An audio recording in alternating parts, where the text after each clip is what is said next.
Dasturchilik faoliyatimiz mobaynida legacy kod tushunchasiga ozmi ko'pmi uchraymiz albatta.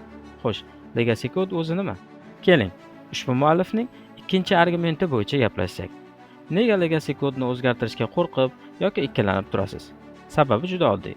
Natijada ishlab turgan edi-ku, buzib qo'yibsiz kabi yaxshi qo'sh tirnoq ichidagi feedbacklarni eshitgandirsiz ham balki.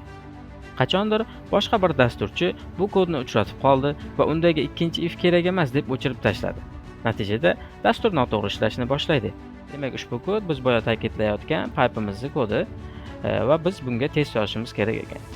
Oldinlari aynan masala nimaga bunaqa deyapman? Endi bizda AI rivojlanib bormoqda va siz dasturingizni bemalol siz biron kodga demak tega olmayapsizmi? Aslida unda test yo'q. Agar test bo'lganida siz bemalol qo'rqmasdan o'zgartirish kiritardingiz va o'sha testni qaytadan ishga tushirardingiz. Hammasi joyida bo'lsa, demak va AI ga qanday yozdiramiz degan masala. Bu yoqda mana aynan men VS kodimda generate code masalasida mana bizda ikkita pipe bor edi. Mana bu no image pipe boshqa pipeimiz. Biz aynan formask yozyapmiz. Mana bu yoqda aytilyapti. Misol uchun returnus minus belgisini qaytarar ekan, ya'ni undefined bo'lsa, null bo'lsa, men bu qismni shunday kommentariya qilaman. Mana misol uchun, ya'ni kimdir keldi dasturchi, men bu qismni o'chirib tashlash kerak deyapti. Ya'ni noto'g'ri yozilgan deyapti. Misol uchun va bu yoqda ko'rsak, mana o'sha fail bo'ldi.